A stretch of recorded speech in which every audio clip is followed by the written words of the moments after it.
The Arizona Territory of 1883 was a land where bloodlines, determined destiny, and crossing the wrong boundary could cost you everything.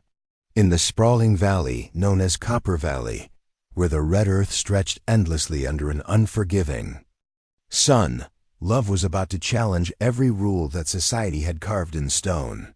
Elena Martinez had never questioned her place in the world until the morning she watched her father order the execution of a wounded Apache scout. Standing on the wide veranda of Rancho Esperanza, her fingers gripping the wrought iron railing until her knuckles turned white, she witnessed something that would shatter her understanding of justice forever. The scout knelt in the courtyard, with his hands bound behind his back, blood seeping through his torn shirt from a bullet wound in his shoulder. He had been caught supposedly stealing cattle, though Elena had seen him return 3 missing calves to their herd just 2 days prior. His dark eyes held no fear as her father, Don Carlos Martinez, pronounced his sentence with the cold efficiency of a man who had built his empire on unwavering authority. But what Elena saw in those eyes wasn't the savage wildness her father described. She saw intelligence, dignity, and something else that made her breath catch in her throat. She saw a man who refused to beg for mercy he knew would never come. That scout was Samuel Crow Feather, and in that moment of witnessing his quiet courage in the face of death, Elena's carefully constructed world began to crumble.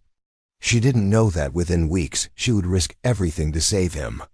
She didn't know that her love for this Apache scout would transform her from a sheltered rancher's daughter into a woman willing to defy her father, her society, and everything she had been taught to believe. Most of all, she didn't know that Don Carlos Martinez would unleash the most ruthless bounty hunters in the territory to hunt them down, with orders that would echo across the desert like a death sentence. Before we jump back in, tell us where you're tuning in from, and if this story touches you, make sure you're subscribed, because tomorrow I've saved something extra special for you. The morning sun painted the adobe walls of Rancho Esperanza in shades of gold and crimson as Elena Martinez descended the grand staircase of her family's hacienda. Her silk slippers whispered against the terracotta tiles, each step carrying her toward a confrontation that had been building for months. The scent of jasmine drifted through the open windows, mingling with the aroma of fresh tortillas and coffee that Maria Santos was preparing in the kitchen. But Lena's stomach churned, too violently to appreciate either. 3 days had passed since the incident with Samuel Crow Feather. 3 days since she had watched her father's cold pronouncement of death for a crime she knew the Apache scout hadn't committed. 3 sleepless nights of staring at her ceiling, knowing that somewhere in the stone cells beneath the ranch house, a man awaited execution for returning stolen cattle that weren't even stolen in the first place. Don Carlos Martinez sat at the head of the massive dining table, his silver mustache perfectly groomed, his white shirt crisp despite the desert heat that was already beginning to seep through the thick walls. He was reading correspondence from cattle buyers in Kansas City, his weathered fingers tracing the lines of profit margins and shipping schedules with the satisfaction of a man who had turned a small land grant into one of the most prosperous ranches in the Arizona Territory. Elena paused in the doorway, studying her father's profile. The strong jaw that she had inherited, the dark eyes that could command respect from vaqueros and businessmen alike, the hands that had built an empire but had also signed death warrants for men whose only crime was being born Apache. For 19 years she had looked up to this man as the embodiment of strength and justice. Now she saw something else entirely. "Father," she said, her voice carrying across the dining room with a steadiness that surprised her. "We need to discuss the Apache scout." Don Carlos didn't look up from his papers. "There is nothing to discuss, Mia. The matter has been decided." Elena moved into the room, her morning dress rustling softly as she approached the table.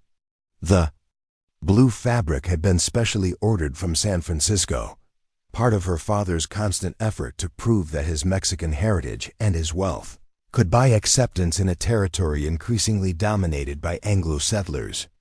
She had always worn such dresses without thought, symbols of her privileged position in a world where bloodline and bank account determined worth.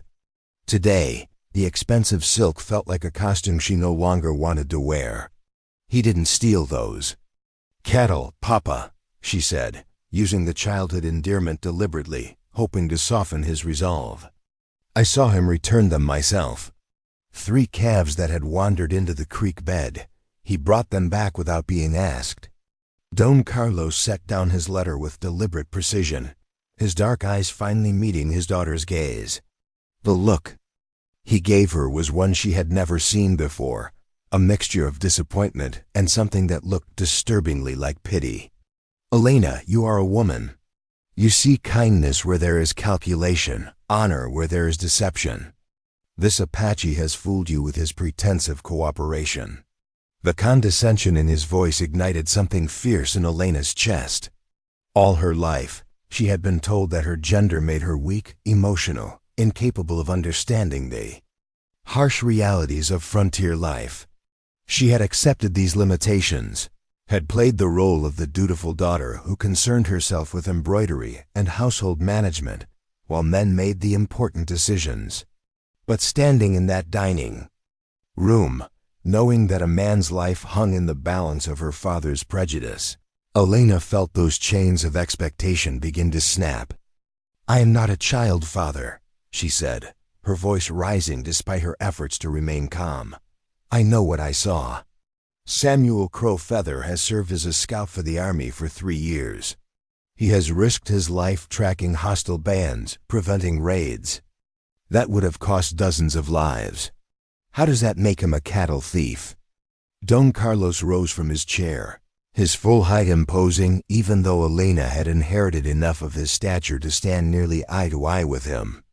The morning light streaming through the windows caught the silver threads in his black hair, reminding her that her father was no longer the young vaquero who had charmed her mother into marrying him, against her family's wishes. He had become something harder, more calculating, shaped by years of navigating the treacherous politics of territorial wealth and racial hierarchy. "You speak his name with too much familiarity," Don Carlos said quietly, but his tone carried the weight of a thunderstorm. "How many times have you spoken with this Apache scout?" Elena felt her cheeks burn, but she refused to look away. "I have encountered him several times when riding near the creek. He has always been respectful, always courteous. More courteous than many of the Anglo settlers who come calling on me, with your blessing." The silence that followed her words was suffocating. Don Carlos walked slowly around the table, his boots clicking against the tiles with military precision. When he reached Elena's side, he stopped, studying her face with the intensity of a man reading a contract for hidden clauses. "You will not leave this ranch without an escort," he said finally. "You will not ride to the creek. You will not concern yourself with the fate of Apache scouts or cattle thieves, or any other matter that falls outside the proper sphere of a lady's interest." Elena stared at her father, seeing him clearly for perhaps the first time in her life. The man who had taught her to ride, who had held her when she cried over her mother's death, who had promised her that she would always be safe under his protection, was now revealing the price of that: safety, obedience, silence, the willingness to watch injustice unfold without protest. "And if I refuse?" she asked quietly. Don Carlos smiled, but there was no warmth in the expression. "You will not refuse, Mia, because you understand what happens to women who forget their place in this territory. You understand how quickly a reputation can be destroyed, how quickly a family can lose everything they have built." The threat was subtle but unmistakable. Elena felt something cold settle in her stomach as she realized that her father was not simply demanding her obedience. He was demanding her complicity. He wanted her to stand silent while he executed an innocent man, to smile and nod and pretend that justice was being served. In that moment, Elena Martinez understood that her breaking point had arrived not with dramatic fanfare, but with the quiet realization that she could no longer live in a world built on her father's version of honor. Preparing and narrating this story took us a lot of time, so if you are enjoying it, subscribe to our channel. It means a lot to us. Now back to the story. The privileged life she had always known, the security of her family's wealth and status, the comfortable certainty of her place in territorial society, all of it was purchased with the blood of men like Samuel Crow Feather. I understand. Perfectly, Father, she said, her voice steady and clear. I understand exactly what kind of man you are. She turned and walked from the dining room without another word, leaving Don Carlos Martinez standing alone with his correspondence and his conscience. Behind her, she heard the sharp crack of his fist striking the table, but she did not look back. The breaking point had been reached, and Elena Martinez was no longer the same woman who had descended those stairs just minutes before. As she climbed back toward her room, Elena's mind was already racing ahead to the stone cells beneath the ranch house, to the Apache scout who would face execution at dawn, and to the choice that now lay before her like a chasm that once crossed could never be uncrossed again. The afternoon heat was building, and somewhere in the distance, she could hear the vaqueros calling to each other as they worked the cattle. It was the sound of her world continuing its normal rhythm, unaware that everything was about to change. Elena reached her bedroom door and paused, her hand on the carved wooden handle, knowing that when she opened it, she would be stepping into whatever came next. The woman who emerged from that room would no longer be Don Carlos Martinez's obedient daughter. She would be something far more dangerous, a person who had chosen justice over comfort, love over fear, and truth over the lies that had shaped her entire life. The afternoon shadows were growing longer, and in the cells below, Samuel Crow Feather waited for a dawn that Elena Martinez was determined he would never see. The moon hung like a silver peso in the desert sky when Elena Martinez made her way through the shadowed corridors of Rancho Esperanza. Her bare feet moved silently across the cool tiles, each step calculated to avoid the creaking boards she had memorized during countless childhood games of hide and seek. The house slept around her, filled with the quiet breathing of servants, and the distant snoring of her father from his chambers at the far end of the hacienda. She had spent the hours since sunset in her room, pacing like a caged mountain cat while her mind wrestled with possibilities and consequences. The heavy wooden door of her bedroom had felt like a prison cell, decorated with silk curtains and fine furniture, but a prison nonetheless. Every tick of the ornate clock on her mantelpiece had marked another moment closer to dawn, another heartbeat in Samuel Crow Feather's countdown toward execution. The key to the stone cells hung in her father's study. She knew that much. Don Carlos kept it on a ring with the other important keys of the ranch, locked away in the heavy oak desk that had belonged to her grandfather. But Elena also knew something her father had forgotten in his years of accumulated power and paranoia. She knew about the old root cellar that connected to the cells, a passage that had been carved during the Apache raids of the 1860s when the original ranch buildings had served as a fortress. Her grandmother had shown her the entrance when Elena was 12, making her promise never to tell the men about it. Sometimes, Mia, the old woman had whispered in her mixture of Spanish and broken English, women must have secrets that keep us alive when the men's honor would see us dead. Elena had thought it a curious thing to say at the time, but now she understood. Her grandmother had lived through the early days of the territory, when survival often depended on knowing when to break the rules that men made for women's protection. The kitchen was dark and warm, still radiating heat from the day's cooking. Elena felt along the wall until her fingers found the wooden panel that looked like all the others, but gave slightly under pressure. The hidden latch clicked softly, and the panel swung inward to reveal a narrow staircase descending into blackness. The air in the passage was cool and stale, carrying the scent of ancient earth and old timber. Elena had brought no lantern, fearing the light would be seen, so she felt her way down the stone steps with her hands against the rough walls. Each footfall seemed thunderous in the confined space, though she knew the sound could not carry through the thick stone above. The passage seemed longer than she remembered from her childhood exploration, stretching endlessly downward into the foundations of the ranch. When her foot finally touched level ground, Elena paused to let her eyes adjust to the deeper darkness. Somewhere ahead, she could hear the faint sound of breathing, slow and steady, but not the rhythm of sleep. The cells had been carved directly from the living rock beneath the ranch house, spaces intended for storing supplies during sieges, but converted by her father into holding areas for cattle rustlers and other criminals who needed to await the territorial marshal's justice. Elena had never been in them as an adult, had avoided this part of her family's domain, the way she avoided thinking about where the beef on her dinner table actually came from. A thin line of starlight filtered down through a ventilation shaft, providing just enough illumination for Elena to make out the iron bars of the first cell.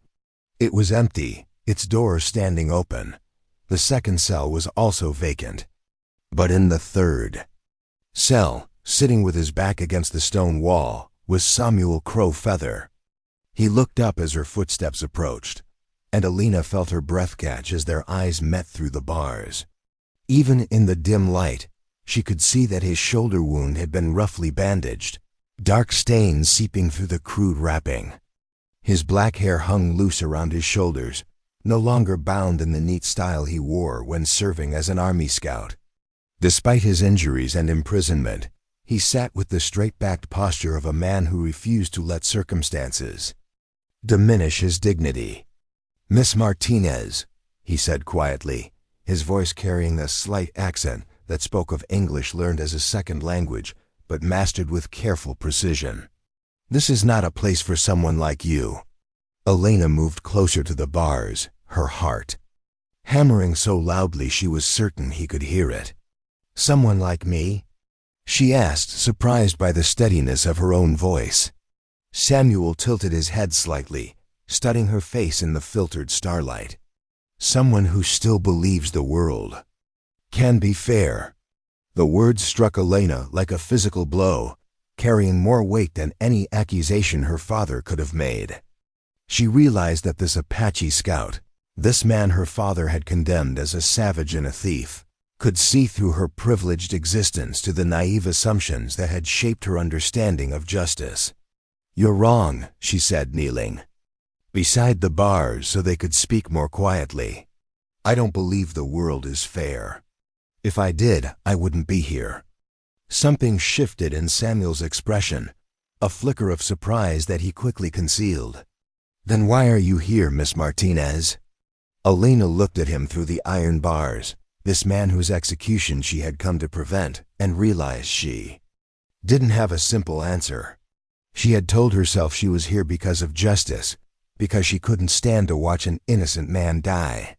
But looking into Samuel Crow Feather's dark eyes, she understood that her motivations were more complex than righteousness. She was here because in the moment she had watched him face her father's judgment without fear. She had seen something she had never encountered before. Not the savage wildness that Don Carlos described, not the defeated resignation she expected from a condemned man, but a quiet strength that made her own carefully constructed life seem small and hollow by comparison. "I'm here because you don't deserve to die for something you didn't do," she said finally. Samuel nodded slowly. "And what makes you certain I didn't steal those cattle?"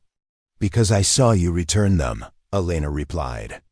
3 calves that had wandered down to Willow Creek. You brought them back without being asked, without expecting any reward. Your father doesn't believe that. My father sees what he chooses to see." The bitterness in Elena's voice surprised them both. She had never spoken about Don Carlos with such frank criticism, had never allowed herself to acknowledge how his prejudices shaped his version of truth. Samuel leaned forward slightly, wincing as the movement pulled at his wounded shoulder. "Miss Martinez, if your father discovers you here, it will not go well for either of us." Elena reached into the folds of her nightdress and withdrew the small file she had taken from her father's tool collection. The metal was cold against her palm, solid and real in a way that made her actions seem suddenly, irrevocably committed. "Then we'd better make sure he doesn't find out," she said, extending the file through the bars. Samuel stared at the tool for a long moment, then raised his eyes to meet Elena's gaze. "Do you understand what you're doing? I'm helping an innocent man escape execution.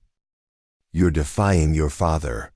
You're risking your safety, your reputation, your place in this community." Samuel's voice was gentle but firm. "Once you hand me that file, there will be no taking it back. Your life will never be the same." Elena felt the weight of his words settling over her like a heavy blanket. Everything he said was true. By coming here, by offering him the means of escape, she was crossing a line that would forever separate her from the world she had always known. Don Carlos would never forgive such betrayal. The other wealthy families of the territory would never accept her back into their circles. She would become an outcast, marked as a woman who had chosen an Apache over her own people. But as she knelt there in the darkness, looking at Samuel Crowfeather's face through the prison bars, Elena realized that the world she would be leaving behind was one she no longer wanted to inhabit. A world where justice was determined by skin color, where honor was measured by the willingness to perpetuate old hatreds, where love was secondary to social standing. "I know exactly what I'm doing," she said, and placed the file in Samuel's outstretched hand. Their fingers touched briefly in the exchange, and Elena felt a jolt of electricity that had nothing to do with the dangerous nature of their meeting. Samuel's skin was warm and calloused, the hands of a man who worked for his living rather than inheriting it. The contact lasted only a moment, but it carried the weight of a promise neither of them had spoken aloud. Samuel closed his fingers around the file, his eyes never leaving Elena's face. "Why?" he asked quietly. "Why risk everything for someone you barely know?" Elena considered the question, searching for an answer that would satisfy them both. She could speak of justice and morality, of the wrongness of condemning an innocent man. She could cite her Christian upbringing, her belief in mercy and compassion. All of those things were true, but they weren't the complete truth. "Because," she said finally, "in all my life I've never seen anyone face death with such dignity. Because watching you refuse to beg for mercy from a man who had already decided your fate made me realize how small my own courage has always been." Samuel was quiet for a long moment, working the file against the lock mechanism with practiced efficiency. The soft scraping of metal on metal seemed impossibly loud in the confined space. "Dignity doesn't stop bullets, Miss Martinez," he said without looking up from his work. "And courage without wisdom often leads to an early grave." "Then teach me wisdom," Elena replied before she could stop herself. The file paused in Samuel's hands. When he looked up at her again, Elena saw something different in his expression. Not just surprise, but a kind of recognition, as if he were seeing her clearly for the first time. "Teaching you would require time we don't have," he said softly, "and places we cannot go." "Then we'll make time," Elena said with a conviction that surprised them both. "And find places." The lock clicked softly, and the cell door swung open with a whisper of hinges that had been recently oiled. Samuel rose slowly, favoring his wounded shoulder, and stepped into the narrow corridor where Elena waited. Standing so close to him, Elena realized how tall he was, how broad his shoulders despite the lean build of a man who lived on horseback and trail rations. In the dim light, she could see the sharp planes of his face, the intelligent eyes that missed nothing, the mouth that seemed shaped for both laughter and sorrow. "What now, Miss Martinez?" he asked, and Elena heard both gratitude and challenge in the question. She looked toward the stairs that led back to her comfortable bedroom, her safe life, her father's protection and expectations. Then she looked at Samuel Crowfeather, this Apache scout who had somehow become the catalyst for her transformation from sheltered daughter to something she didn't yet have a name for. Now, she said, we disappear. Part 3. The intervention choice. The false dawn was beginning to lighten the eastern sky when Elena led Samuel through the maze of service corridors that honeycombed the older sections of Rancho Esperanza. Her bare feet were silent on the worn stones, but she could hear the soft whisper of Samuel's moccasins behind her, a reminder that she was no longer alone in her rebellion against everything her father represented. They moved through shadows that had hidden generations of servants and secrets, past storage rooms filled with grain and preserved foods, past the wine cellar where her grandfather had aged the bottles that now graced Don Carlos's table during visits from territorial officials. Elena had explored these passages as a child, but never with such purpose, never with the knowledge that discovery would mean more than a scolding for unladylike behavior.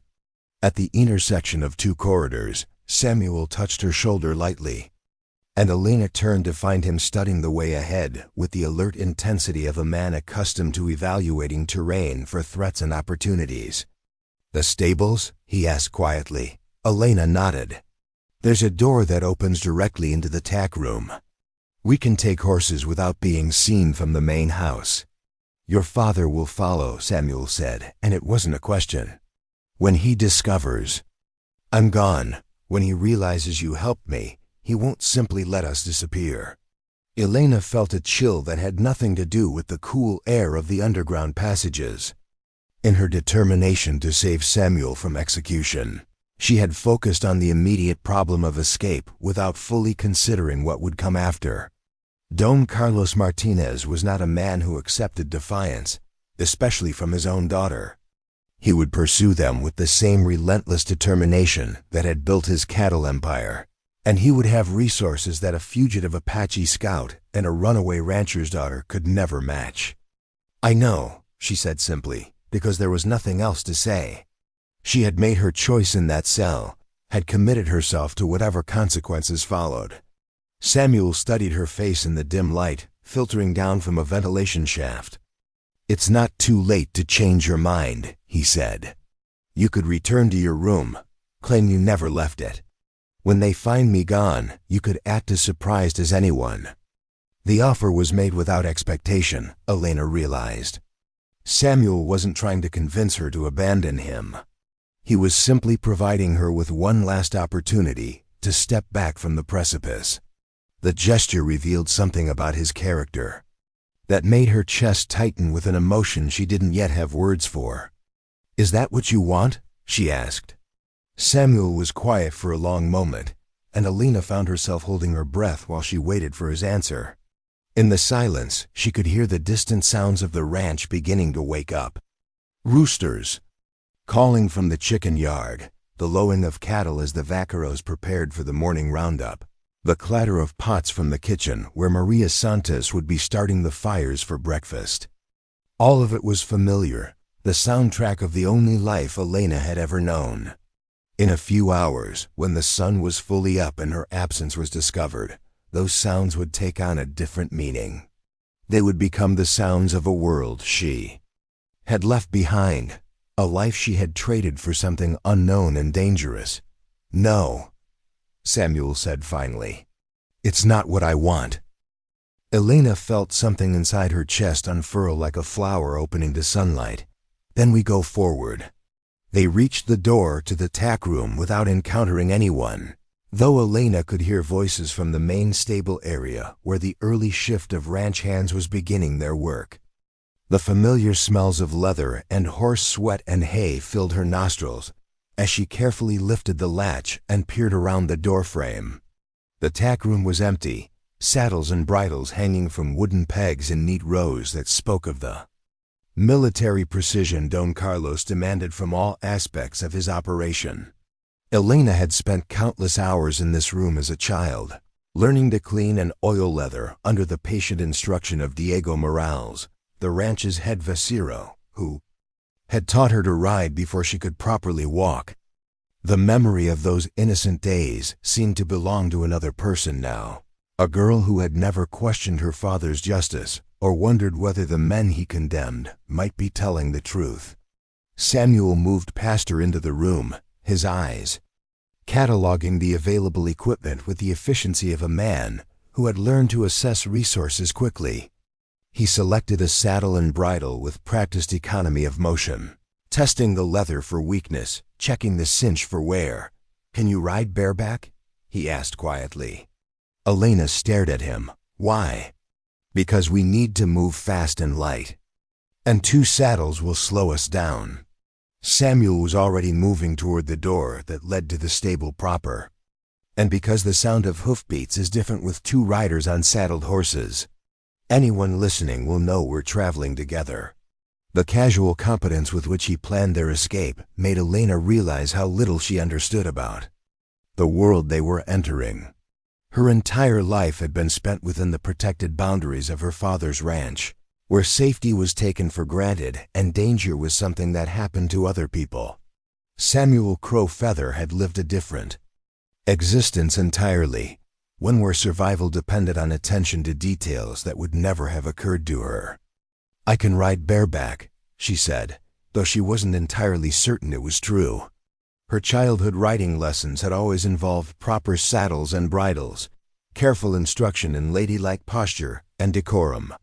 The few times she had attempted to ride without a saddle had been brief experiments, quickly abandoned when Diego or her father appeared to scold her for unbecoming behavior. Samuel paused in the doorway and looked back at her, and Elena saw understanding in his expression. He knew she was untested, knew that her sheltered upbringing had left her unprepared for the harsh realities of life as a fugitive.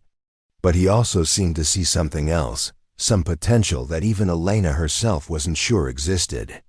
"Stay close to the wall," he murmured. "Most of the hands will be at the far end, preparing for the morning gather."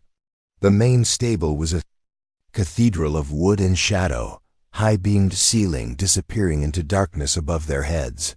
Horses moved restlessly in their stalls, sensing the unusual activity despite the early hour. Elena followed Samuel down the center aisle, her heart hammering as voices and laughter echoed from the far end of the building.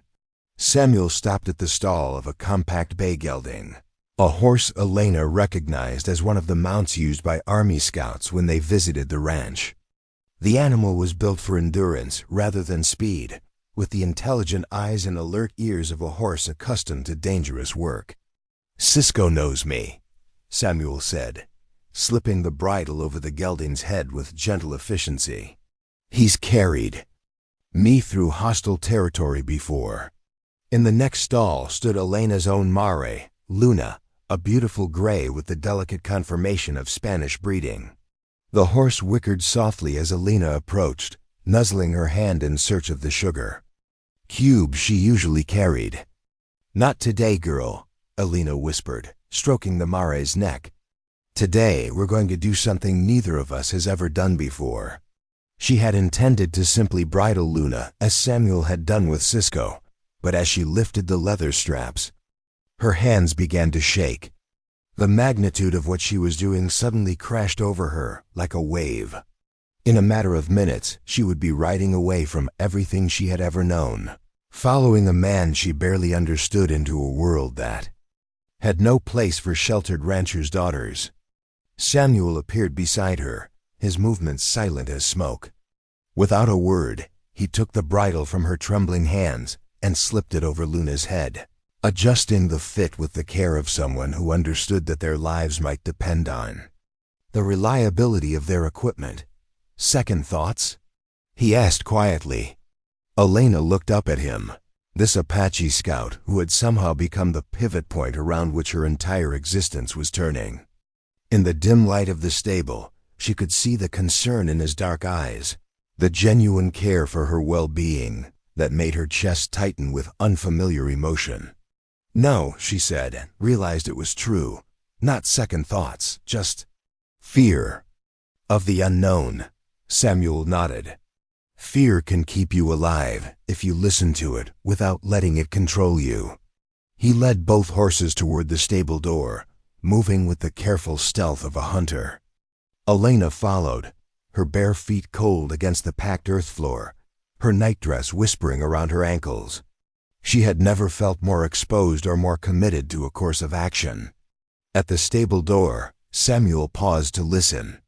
The sounds of the ranch waking up continued unchanged. No shouts of alarm, no indication that their escape had been discovered. The eastern sky was lighter now, dawn approaching with the inexorable certainty of consequences. "Once we leave this building," Samuel said quietly, "there's no going back. Your father will know you chose to help me, chose to leave with me. Are you prepared for that?" Elena thought of Don Carlos, probably still sleeping peacefully in his bed, unaware that his daughter was about to shatter every expectation he had ever held for her future. She thought of the life she was abandoning, the comfortable certainty of wealth and social position, the marriage to some appropriate ranchers, son that her father had probably already begun arranging.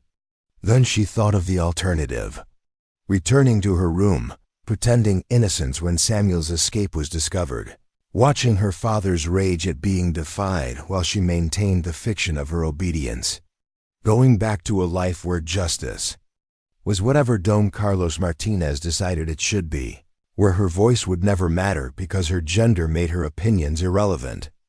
"I'm prepared," she said, and meant it. Samuel studied her face for a moment longer, then nodded. He swung onto Cisco's back with fluid grace, settling onto the horse without saddle or stirrups as if he had been born there. Elena approached Luna with considerably less confidence, remembering the few times she had attempted bareback riding under Diego's watchful eye. The gray mare stood patiently as Elena grabbed a handful of mane and attempted to pull herself up. Her nightdress tangled around her legs, and she slipped back down with a soft thud that seemed thunderously loud in the pre-dawn quiet. Samuel dismounted and moved to her side without comment. "Put your foot in my hands," he said, cupping his palms to form a stirrup. Elena hesitated for a moment, acutely aware that accepting his help would require her to lift her nightdress higher than was proper, would require a level of physical contact that her upbringing had taught her to avoid.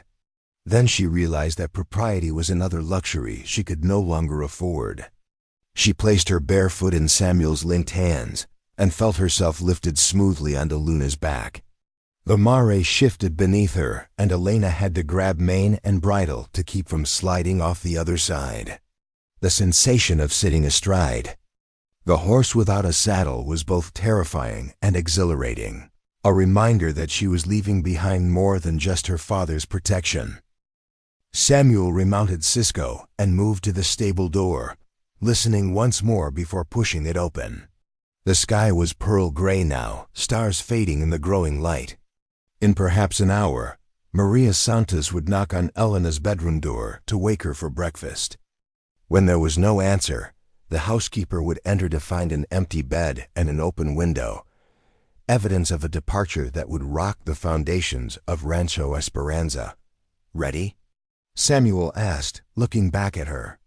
Elena adjusted her grip on Luna's mane and nodded. She wasn't ready, would never be ready for what lay ahead. But she was willing, and sometimes willingness was courage enough.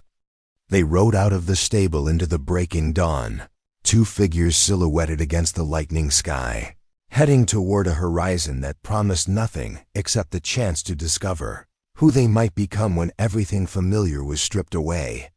Behind them, Rancho Esperanza slept on, unaware that its foundations had just been shaken by the quiet revolution of a daughter who had chosen love over loyalty, justice over comfort, and an uncertain future over a predetermined fate.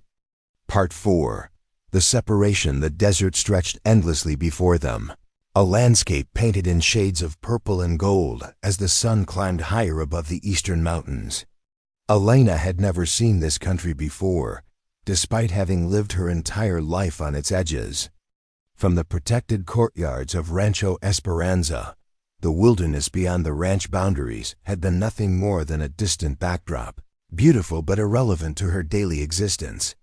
Now riding beside Samuel Crow Feather across terrain that seemed to shift and change with every mile, Elena felt the true vastness of the Arizona territory settling into her bones. The silence was profound, broken only by the soft rhythm of their horses' hooves against sand and stone, the occasional call of a hawk circling overhead, and the whisper of wind through sage and mesquite. They had been riding for 3 hours, pushing steadily north and west away from the main trails that connected Rancho Esperanza to Fort McKinley and the town of Mesquite Springs. Samuel had chosen their route with the careful consideration of a man who understood that their survival depended on remaining invisible to the search parties that would inevitably follow. Elena's nightdress was hardly appropriate clothing for desert travel, but there had been no time to change, no opportunity to gather the riding clothes that hung in her wardrobe back at the ranch. The thin cotton fabric offered little protection from the sun, and she could already feel her exposed skin beginning to burn despite the early hour. Samuel had said nothing about her inadequate clothing, but she had caught him glancing at her several times with what might have been concern. His own appearance was better suited to their circumstances, though his dark shirt was torn where the bullet had grazed his shoulder, and she could see that the crude bandaging was beginning to seep blood again. "We need to stop," Elena said. Finally, her voice sounding strange in the vast quiet of the desert. "Your wound is bleeding." Samuel reined in Cisco and turned to look at her, his dark eyes unreadable. "We can't stop. Your father will have discovered our absence by now. If we're not far enough ahead when the trackers pick up our trail." He didn't finish the sentence, but Elena understood. Don Carlos Martinez was not a man who accepted defiance, and his daughter's betrayal would be seen as the ultimate form of rebellion. He would spare no expense in hunting them down, would use every resource at his disposal to bring them back for whatever punishment he deemed appropriate. "How far do we need to go?" Elena asked. Samuel looked toward the horizon, where heat was already beginning to create shimmering mirages that made the landscape appear to ripple like water. "Far enough that they lose our trail. Deep enough into country they won't want to follow." Elena followed his gaze and felt a chill despite the growing heat. The desert ahead looked endless, trackless, unforgiving to anyone who didn't understand its secrets. She had grown up hearing stories of travelers who had ventured into the wilderness unprepared and were never seen again. Their bones eventually found years later bleached white by sun and wind. "And you know this country?" she asked, trying to keep the uncertainty out of her voice. Samuel nodded. "I've scouted through here with army patrols. There are places to find water, places to shelter, but it's not country for—" He paused, seeming to search for diplomatic words. "For sheltered ranchers' daughters?" Elena supplied with more sharpness than she had intended. "For anyone who hasn't learned its ways," Samuel finished gently. "The desert doesn't care about your bloodline or your bank account. It only cares whether you know how to survive." Elena felt heat rising in her cheeks that had nothing to do with the sun. Everything Samuel said was true, but hearing her inadequacy stated so plainly made her realize how unprepared she was for the world they were entering. Her entire life had been spent within the protective boundaries of civilization, where water came from wells and safety was provided by men with guns. "Then teach me," she said, echoing the words she had spoken in the stone cell beneath her father's house. "Teach me to survive." Samuel studied her for a long moment, and Elena found herself holding her breath while she waited for his response. She could see him weighing her request against the harsh realities of their situation, calculating whether someone with her background could learn quickly enough to avoid becoming a liability. "Teaching takes time," he said finally. "And right now time is something we don't have." As if summoned by his words, the sound of distant gunshots echoed across the desert, faint but unmistakable. Samuel went rigid in his saddle, his head turning toward the sound with the alert intensity of a hunting animal. "How far?" Elena asked, though she dreaded the answer. "Close enough," Samuel replied grimly. "They're riding hard, probably following our tracks from the stable." Elena felt panic beginning to claw at her chest. In all her planning of Samuel's escape, she had somehow imagined that once they were away from the ranch, they would be safe. The naive assumption now seemed laughably foolish. Don Carlos Martinez had built his empire by being thorough and relentless, qualities that would make him a formidable pursuer. "What do we do?" she asked. Samuel was already urging Cisco forward, his eyes scanning the terrain ahead for options that might not exist. "We find ground that favors us over them," he said. "Higher ground, broken country where horses can't move fast."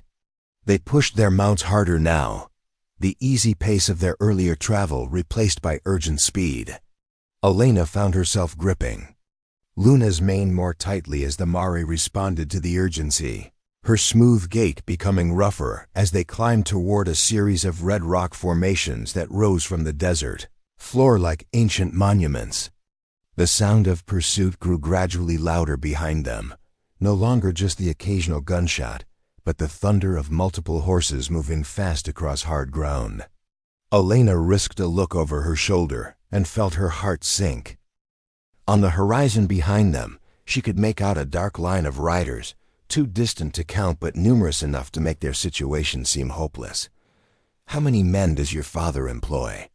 Samuel asked without looking back. 20, maybe 25. Elena replied, then realized the number included only the permanent ranch hands.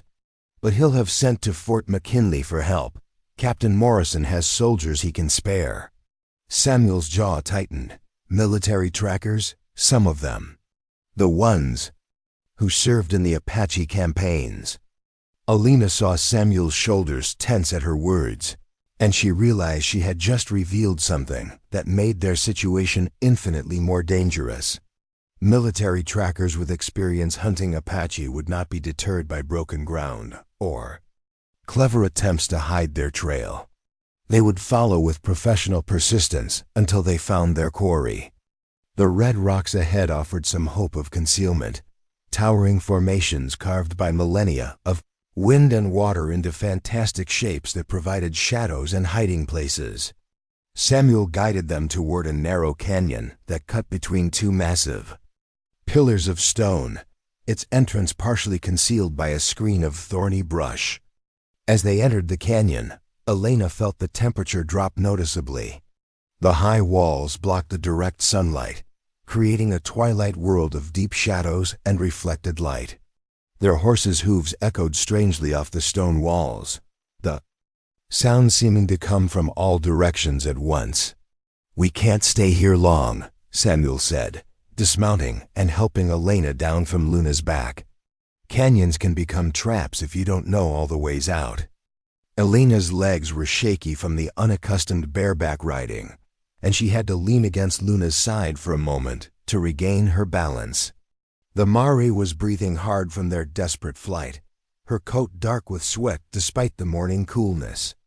Samuel moved to the canyon entrance and stood listening, his body tense with concentration. Elena watched him, noting the way he seemed to blend with the shadows, becoming part of the landscape in a way that spoke of long practice at remaining unseen. "Can you hear them?" she asked quietly. Samuel nodded. "Still coming, but they've slowed down. The tracks are harder to follow in the rock country." Elena moved to join him at the canyon mouth, careful to stay hidden behind the screening brush. In the distance, she could now make out individual riders, perhaps a dozen men spread out in a search pattern. Even at this distance, she could recognize her father's distinctive figure on his black stallion, sitting tall in the saddle with the rigid posture of a military officer. "He won't give up," she said, and heard the resignation in her own voice. "No," Samuel agreed. "Men like your father don't know how to give up. It's what made them successful, and it's what makes them dangerous."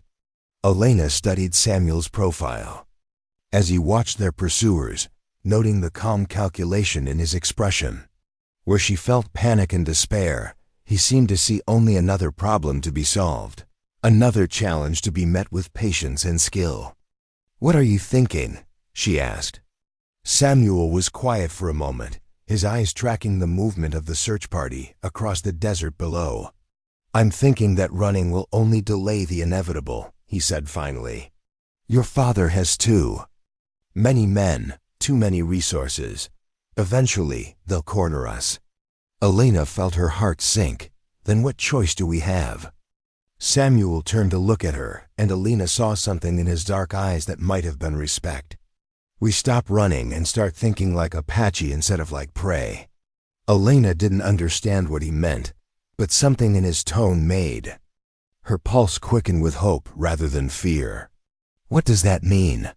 Samuel smiled for the first time since their escape, and the expression transformed his face completely. Gone was the resigned prisoner she had found in her father's cell, replaced by someone who looked capable of matching wits with any pursuer. "It means we use the desert against them instead of letting it work against us," he said. "It means we remember that sometimes the hunted can become the hunter." Elena felt a thrill of something that might have been excitement mixed with terror. She was beginning to understand that Samuel Crowfeather was not simply a man running from injustice, but someone who had learned to turn disadvantage into strength, to find opportunity in the most desperate circumstances. "Show me," she said, and meant it with every fiber of her being. Samuel studied her face for a long moment, as if measuring her resolve against the challenges that lay ahead. Whatever he saw there seemed to satisfy him, because he nodded slowly. "First lesson," he said. "The desert only looks empty to people who don't know how to see." Part 5, the safe harbor. The hidden spring lay in a narrow cleft between two towering walls of red sandstone, so perfectly concealed that Elena would have ridden past it a dozen times without suspecting its existence. Samuel had led them to it through a maze of rock formations and dry washes, following paths that seemed to exist only in his memory, until the sound of trickling water had announced their sanctuary. The spring itself was little more than a seepage that collected in a natural basin carved from living rock, but the water was clear and sweet, and the surrounding vegetation spoke of a reliable source that had sustained life in this harsh place. For countless generations, ancient petroglyphs covered the stone walls around the water, spiral designs and animal figures that seemed to watch over this small oasis with patient eyes. Elena knelt beside the pool and cupped the precious water in her hands, drinking deeply before splashing her face and neck. The coolness was a shock after hours under the desert sun, and she felt some of the tension leave her shoulders as the immediate threat of thirst was banished. Samuel tended to the horses first, allowing them to drink their fill before leading them to a patch of grass that grew in the shade of an overhanging ledge. His movements were economical and purposeful, Elena noticed, no motion wasted on anything that didn't contribute to their survival or security. "How did you know this place was here?" Elena asked as Samuel finally knelt beside the spring to drink. "My grandmother brought me here when I was 12, Samuel replied, wiping water from his chin with the back of his hand. Samuel's grandmother had been right about the spirits remembering kindness. The hidden spring felt sacred in a way that Elena had never experienced, even in the elaborate chapel at Rancho Esperanza, with its gilded altar and imported stained glass windows. Here, surrounded by ancient stone and the whisper of water that had sustained life for countless centuries, she felt the presence of something larger than her father's version of civilization. "She was Apache?"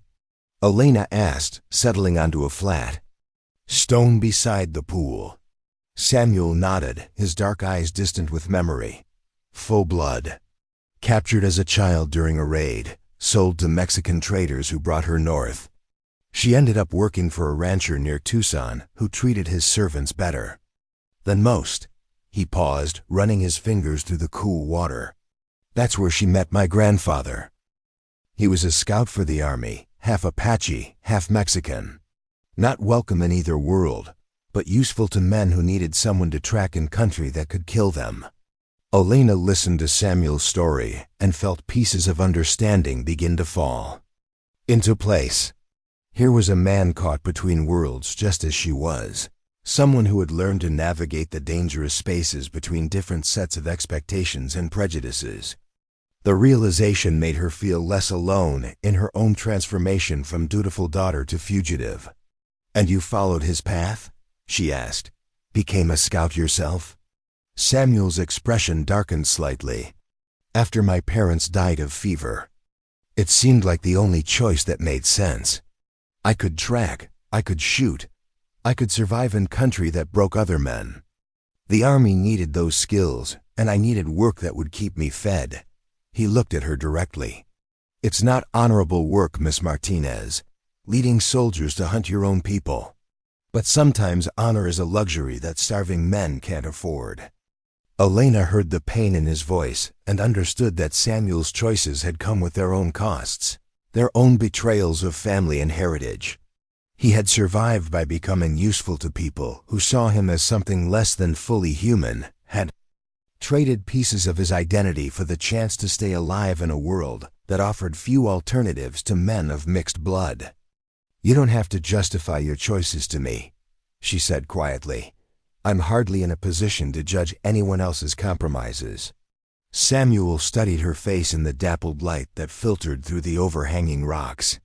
"What compromises have you made, Miss Martinez? You've lived a life of comfort and privilege. What would you know about choosing between bad options and worse ones?" The question stung because it carried truth that Elena couldn't deny. She had indeed lived a sheltered existence, protected from the harsh realities that had shaped Samuel's understanding of survival and pragmatism. But sitting beside this hidden spring, having fled everything familiar to save a man she barely knew, Elena felt that her own understanding of compromise was beginning to evolve. "You're right," she said. "I've never faced the choices you've faced. But I'm facing them now, aren't I? I chose to help you escape, knowing it would destroy my relationship with my father. I chose to leave everything I've ever known, understanding that I can never go back to the life I had before." Samuel's expression softened slightly. "And you think that makes us equal? One choice against a lifetime of them." Elena considered his words carefully. "No," she said finally. "It doesn't make us equal, but it makes us similar. We're both people who've had to choose between loyalty and conscience, between safety and what we believe is right." A sound echoed off the canyon walls, the distant call of a man's voice amplified and distorted by the stone formations. Samuel was on his feet instantly, his hand moving to the knife at his belt as he listened with the focused intensity of a predator. Evaluating threat. "They're closer than I thought," he said quietly. "The sound carries strangely in these rocks, but they're definitely in the canyon system now." Elena felt her pulse quicken as the reality of their situation crashed back over her. For a few minutes, beside the spring, she had almost forgotten that they were fugitives being hunted by her father's men. The peaceful sanctuary had made their flight seem like an adventure rather than a desperate race for survival. "Can they find us here?" she asked, moving to where Samuel stood listening. "Eventually, if they're thorough enough. This place isn't completely secret. Other people know about it. Other scouts, some of the old-timers who've been in this country for decades." Samuel was already moving toward their horses, his movements quick and purposeful. "We can't stay. The longer we remain in one place, the more likely they are to pick up our trail." Elena felt a stab of disappointment that surprised her with its intensity. The hidden spring had felt like the first safe place she had found since leaving her father's house. The first location where she could imagine catching her breath and beginning to understand what her new life might look like. Leaving it so soon felt like another loss, another severing of connection to anything stable or secure. But as she watched Samuel prepare their horses for departure, checking cinches and bridles with practiced efficiency despite his wounded shoulder, Elena realized that her disappointment revealed something important about her expectations. She had been thinking like someone accustomed to safety being provided by places and walls and other people's protection. Samuel was teaching her, through example rather than words, that true safety came from knowledge and skill and the ability to keep moving when staying still became dangerous. "Where do we go now?" she asked, accepting his help to mount Luna bareback once again. Samuel swung onto Cisco's back and turned the gelding toward a narrow passage that led deeper into the rock formations. "Somewhere they won't expect us to go," he said. "Somewhere they won't want to follow." Elena heard something in his tone that made her look at him more closely. "That sounds ominous." Samuel's smile was grim. "Apache country, Miss Martinez. The real Apache country, where the army sends patrols and half of them don't come back." Elena felt her stomach clench with fear and something that might have been excitement. "Your people?" "Some of them. The ones who refuse to accept reservation. Life, who chose to keep fighting rather than surrender." Samuel guided Cisco through the narrow passage, the horse's hooves ringing against stone. "They know me, but they don't trust me. A scout who works for the army is viewed with suspicion, even if his blood runs true." Elena considered the implications of what Samuel was telling her. They were fleeing from her father's pursuit into territory controlled by Apache warriors who had reason to distrust Samuel and who would have no reason at all to welcome a white woman, even one who claimed to be fleeing injustice. "Will they help us?" she asked. Samuel was quiet for a long moment as they navigated a particularly treacherous stretch of broken ground. "They might not kill us immediately," he said finally. "Beyond that, it depends on how persuasive I can be." Elena realized that Samuel was taking an enormous risk by leading them into Apache territory. He was gambling their lives on his ability to convince warriors who saw him as a traitor that their cause was just that Elena's presence represented something other than another white intrusion into their domain. "Why?" she asked. "Why risk it? You could travel alone, move faster, have a better chance of escaping my father's men. Why complicate things by protecting someone who's only going to slow you down?" Samuel reined in Cisco and turned to face her, his dark eyes serious in the filtered light of the canyon. "Do you want the truth, Miss Martinez?" Elena nodded, though something in his expression made her uncertain whether she was prepared for whatever honesty he was about to offer. "Because watching you choose to help me, watching you risk everything to prevent an injustice, reminded me of something I'd forgotten," Samuel said quietly. "It reminded me that there are still people in the world who believe doing right matters more than staying safe." Elena felt her breath catch in her throat. "And that's worth risking your life for?" Samuel's smile was different this time, warmer, and more genuine than any expression she had seen from him before. "Miss Martinez, I've been risking my life for causes I didn't believe in for 3 years. The chance to risk it for something I do believe in feels like a gift." The distant voices were growing closer now, echoing off the canyon walls with increasing clarity. Elena could make out individual words, orders being given and acknowledged, the systematic communication of an organized search party that was closing in on their location. Samuel heard it too, his expression growing alert and focused once again.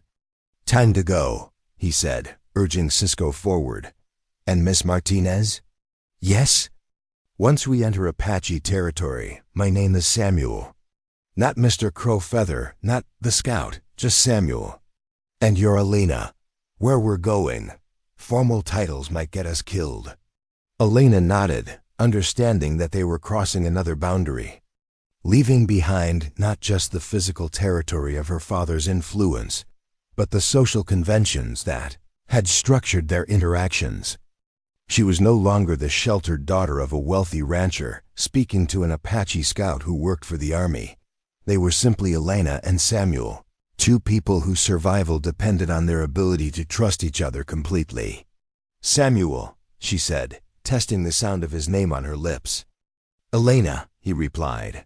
And somehow hearing him speak her name without the formal distance of Miss Martinez made their partnership feel both more intimate and more real. They rode deeper into the maze of stone formations, following paths that seemed to exist only in Samuel's memory, while behind them the voices of their pursuers grew gradually fainter. Elena found herself studying the landscape around them with new eyes, trying to see it as Samuel did, as a complex terrain that offered both opportunities and dangers to those who understood its secrets. The sun was approaching its zenith now, and the heat was becoming oppressive even in the shade of the canyon walls. Elena could feel sweat soaking through her nightdress, and she knew that her exposed skin was burning despite the indirect light. But discomfort seemed like a small price to pay for freedom, and she was beginning to understand that the soft life she had left behind had been purchased with compromises that she could no longer accept. Ahead, the canyon began to open up, revealing glimpses of a vast landscape that stretched toward mountains shrouded in heat, shimmer, and distance. Somewhere in that wilderness lay the Apache strongholds that had defied the combined efforts of the Mexican and American armies for decades. Places where men like Samuel's ancestors had chosen to fight rather than surrender their way of life. Elena realized that she was about to enter a world that existed outside all the rules and expectations that had shaped her understanding of civilization. It was a terrifying prospect, but also strangely liberating. For the first time in her life, she would be free to discover who she really was when stripped of wealth and social position and family protection. "Ready?" Samuel asked as they approached the mouth of the canyon. Elena looked back once toward the territory she was leaving behind, toward the life of comfort and predetermined expectations that had been her inheritance. Then she looked ahead, toward the unknown landscape that would test everything she thought she knew about herself. "Ready," she said, and meant it. Part 4. The Separation continued. The landscape that opened before them as they left the canyon was unlike anything Elena had ever seen. A vast expanse of broken country that seemed to defy human comprehension. Mesas rose like ancient fortresses. From the desert floor, their flat tops crowned with formations that looked like ruined castles. Deep arroyos carved irregular patterns across the terrain, creating a maze of hidden passages and blind canyons that could conceal an army or swallow travelers without trace. The scale was overwhelming, Elena realized as they paused on a ridge to scan the territory ahead. From the protected courtyards of Rancho Esperanza, she had thought she understood the size of the Arizona territory, but that understanding had been shaped by maps and property lines, by the comfortable certainty that civilization provided boundaries and landmarks. This country acknowledged no such human constructs. It was wilderness in its purest form, indifferent to the ambitions and fears of the people who tried to cross it. Samuel sat easily on Cisco's back, his eyes reading the landscape with the fluency of someone who had learned its language through necessity rather than choice. Elena watched him scan the horizon, noting the way his attention moved systematically, from point to point, cataloging details that were invisible to her untrained eyes. "What are you looking for?" she asked quietly. "Signs," Samuel replied without taking his eyes off the terrain. "Smoke, dust clouds, anything that might indicate where people are, or where they've been recently." Elena tried to follow his gaze, but all she could see was the endless repetition of stone and sand, and the occasional splash of green where water supported vegetation. The silence was profound, broken only by the whisper of wind through sage and the distant cry of a hawk riding the thermals above the mesas. "I don't see anything," she said, feeling inadequate to the demands of their situation. Samuel pointed toward a distant mesa, its flat top barely visible through the heat shimmer. "Smoke," he said. "Very faint, but it's there." Elena strained her eyes in the direction he indicated, and after several moments thought she could detect a thin column of something that might have been smoke rising against the blue sky. The distance was so great that she couldn't be certain. whether she was actually seeing it or simply imagining what Samuel had described. "How far?" she asked. 2 hours, maybe 3, depending on the terrain between here and there. Samuel finally turned his attention back to Elena, and she saw concern in his expression. "Are you sure you want to do this? Once we approach that smoke, once we enter their territory, there won't be any opportunity to change your mind." Elena considered his question, weighing her answer against the magnitude of what lay ahead. She was about to enter the domain of Apache warriors who had been fighting a decades-long war against the encroachment of Mexican and American settlers. These were people who had seen their traditional lands seized, their families killed or imprisoned, their way of life systematically destroyed by the march of what others called progress. They would have no reason to trust her, a white woman whose people had been the architects of their dispossession. They would have equally little reason to trust Samuel, whose work as an army scout had made him complicit in their persecution. The best they could hope for was a swift death. The worst was something Elena preferred not to contemplate. But the alternative was to turn back, to face the pursuit that was certainly still following their trail, to surrender to her father's justice and whatever punishment Don Carlos Martinez deemed appropriate for a daughter who had betrayed everything he stood for. That prospect held no appeal for Elena, who was beginning to understand that her transformation from sheltered rancher's daughter to something else entirely was irreversible. "I'm sure," she said, and discovered that she meant it. "Whatever happens, it has to be better than going back." Samuel studied her face for a long moment, as if trying to read her true feelings beneath the surface of her determination.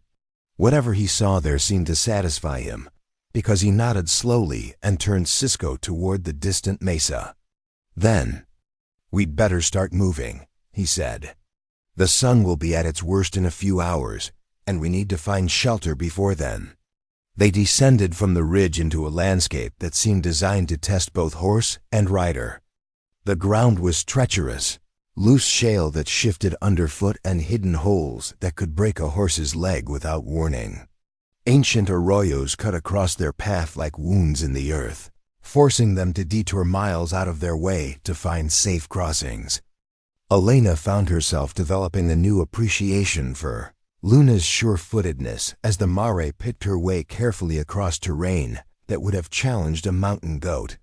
The bareback riding that had seemed so difficult during their initial flight was becoming second nature through necessity, her balance improving as she learned to move with her horse rather than trying to control every stride. The heat was building steadily as the sun climbed toward its zenith, and Elena could feel her exposed skin burning despite her attempts to shield herself with the thin fabric of her nightdress. Samuel had fashioned a crude head covering from a strip of cloth torn from his shirt, but even that small protection was better than nothing. "There," Samuel said finally, pointing toward a formation of red rock that rose from the desert floor like a natural cathedral. "We can shelter there during the worst of the heat." As they approached the rocks, Elena began to make out details that had been invisible from a distance. The formation was riddled with caves and overhangs, natural shelters carved by millennia of wind and water. Some showed signs of human habitation, blackened areas where fires had been built, petroglyphs covering the smooth surfaces of protected walls. Samuel dismounted and helped Elena down from Luna's back, his hand steady and strong as he steadied her while she found her footing on the uneven ground. The brief contact sent an unexpected jolt through Elena's system, an awareness of Samuel as something more than simply her guide and protector. She had been so focused on the practical aspects of their flight, the immediate demands of survival and pursuit, that she hadn't fully processed the intimacy of their situation. They were alone together in a vast wilderness, dependent on each other for protection and companionship, sharing dangers and decisions that bound them together in ways that had nothing to do with the social conventions of her former life. Samuel seemed to sense her momentary confusion, because he released her more quickly than necessary and turned his attention to the horses, checking them for injuries and signs of fatigue with the focused attention of a man avoiding other considerations. "The cave should be cooler," he said without looking at her. "We can rest here until the worst heat passes." Elena followed him into a natural shelter that opened up into a space large enough for both horses and riders. The temperature was noticeably cooler inside, and the relief from the direct sunlight was immediate and welcome. Ancient smoke stains on the ceiling spoke of countless fires built by previous occupants, travelers and hunters who had found the same refuge from the harsh demands of the desert. Samuel tended to the horses first, as always, removing their bridles and allowing them to rest in the deepest shade while he checked their hooves for stones and their legs for signs of strain. Elena watched him work, noting the gentle efficiency with which he cared for the animals that were their lifeline in this unforgiving country. "How long do we wait?" she asked, settling onto a flat stone that formed a natural bench along one wall of the cave. "Until the sun starts to drop," Samuel replied, finally turning his attention to his own needs. He unwrapped the crude bandage from his shoulder wound and examined it with clinical detachment. Another 2 hours, maybe 3. Elena could see that the wound was still seeping blood, the edges inflamed despite Samuel's stoic refusal to acknowledge pain. "Let me look at that," she said, moving toward him. Samuel stiffened slightly at her approach. "It's fine." "No, it's not fine," Elena said firmly. "It's getting infected, and if we don't clean it properly, you're going to be in serious trouble." She knelt beside him and gently pushed his hands away from the wound, ignoring his protests as she examined the injury more closely. The bullet had grazed rather than penetrated, but the wound was deeper than she had realized, and the crude field dressing had done little to promote proper healing. "We need clean water and something to use as proper bandages," she said, rising to search their meager supplies. "Elena," Samuel said quietly, and she turned to find him watching her with an expression she couldn't quite read. "Why are you doing this?" "Because you're hurt," she replied, as if the answer were obvious. "That's not what I mean." Samuel's voice was gentle but persistent. "You've given up everything to help me. Your family, your home, your entire future. And now you're risking your life to follow me into Apache territory. Why?" Elena paused in her search for medical supplies, Samuel's question forcing her to confront motivations that she hadn't fully examined herself. Why was she doing this? The simple answer was justice, the conviction that Samuel didn't deserve to die for a crime he hadn't committed. But sitting in this ancient cave, looking at this man who had become the catalyst for her transformation, Elena realized that her motivations were more complex than simple righteousness. "At first, it was because I couldn't stand to watch an innocent man be executed," she said slowly. "But now?" Samuel prompted when she hesitated. Elena looked at him directly, meeting his dark eyes without flinching. "Now it's because somewhere in the last 24 hours, you stopped being just someone I was trying to help. You became someone I couldn't bear to lose." The silence that followed her words was profound, filled with implications that neither of them was quite ready to address directly. Elena felt heat rising in her cheeks, embarrassed by her own honesty, but unable to take back words that had revealed more than she had intended. Samuel reached out slowly, his calloused fingers touching her cheek with surprising gentleness. "Elena," he said quietly, "do you understand what you're saying?"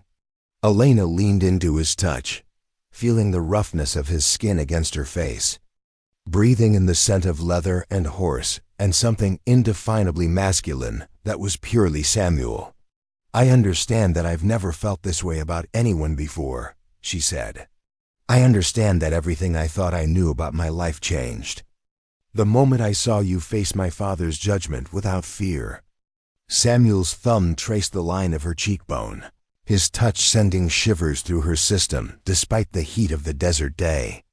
"I'm not the man your father would have chosen for you," he said.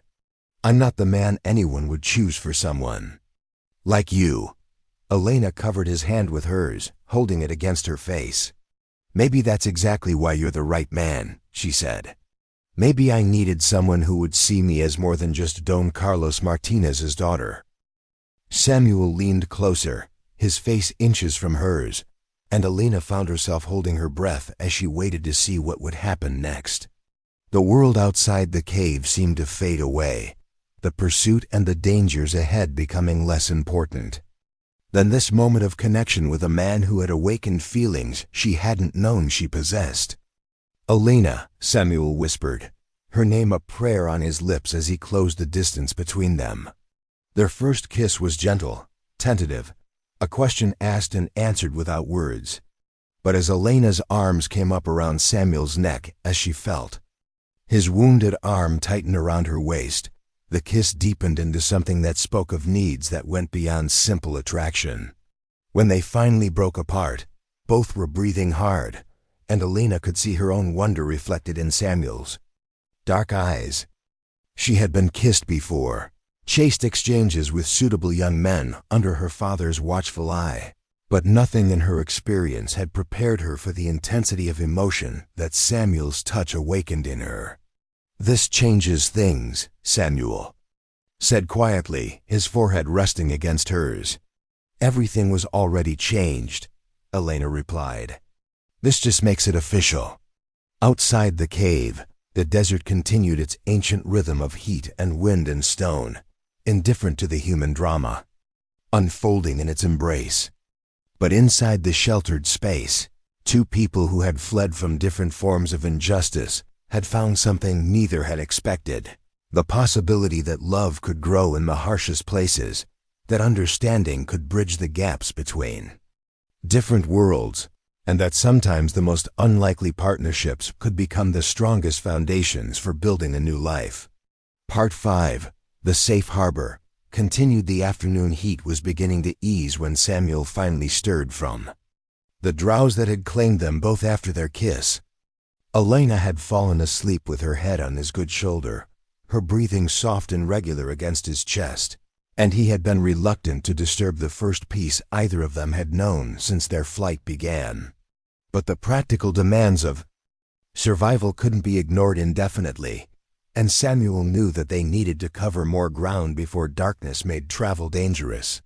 The Apache territory they were approaching would be heavily patrolled, and their best chance of avoiding hostile contact was to move during the transitional hours of dusk when visibility was limited, but not completely eliminated. "Elena," he said softly, his voice barely disturbing the quiet of the cave. She stirred against him, her eyes opening slowly as consciousness returned. For a moment, Samuel saw confusion in her expression, the disorientation of someone waking in an unfamiliar place. Then memory returned, and with it a smile that transformed her face completely. "How long did we sleep?" she asked, not moving from her position against his chest. "A few hours. The sun's starting to drop, which means we need to start moving soon." Samuel's voice carried reluctance that matched his feelings. The cave had become a sanctuary, a place apart from the dangers and complications of their situation, and leaving it felt like abandoning safety for uncertainty. Elena sat up slowly, wincing slightly as muscles stiff from sleeping on stone protested the movement.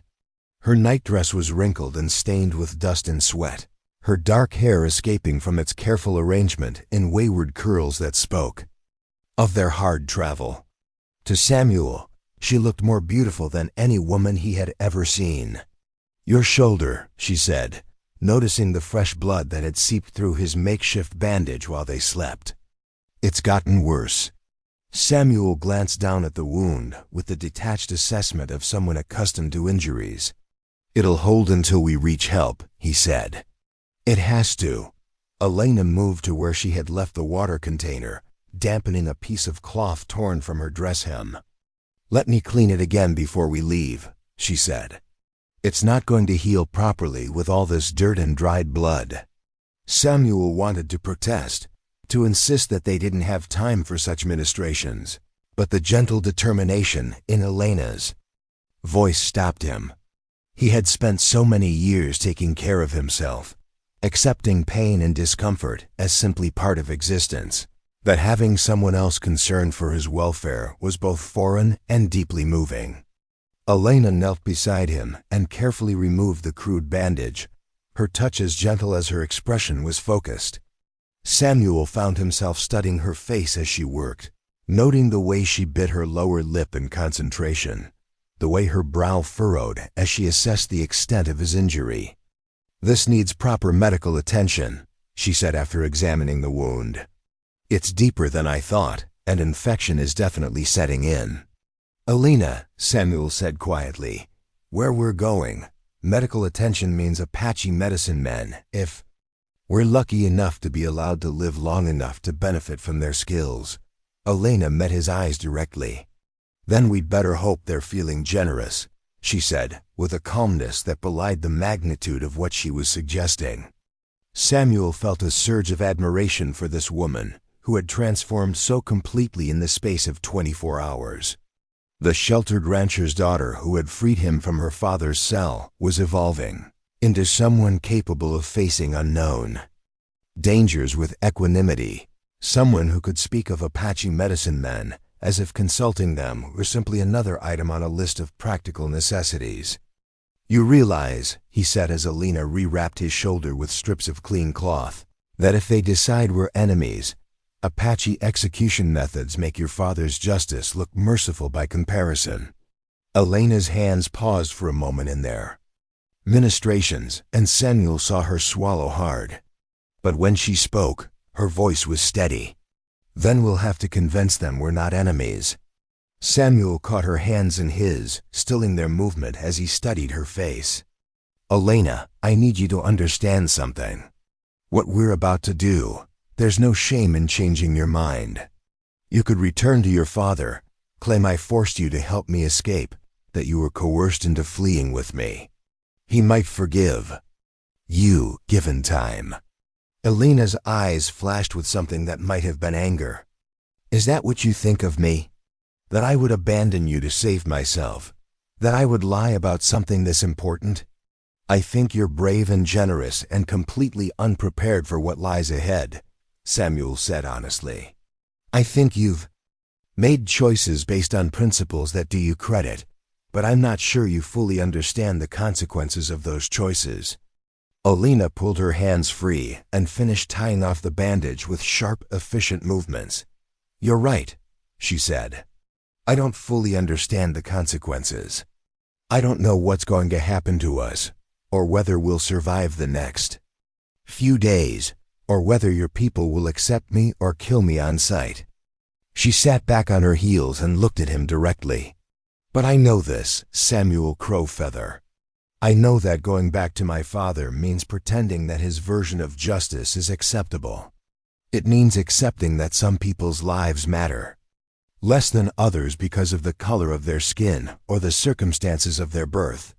It means living a lie for the rest of my life." Samuel felt his chest tighten with emotion as he listened to Elena's declaration. Here was a woman who was choosing principle over comfort, truth over safety, love over fear. The transformation was remarkable, but it was also dangerous. Principles were luxuries that could get you killed in Apache country. "And you think dying with your principles intact is better than living with compromises?" he asked gently. Elena considered the question seriously. "I think," she said finally, "that some compromises kill your soul even if they keep your body alive.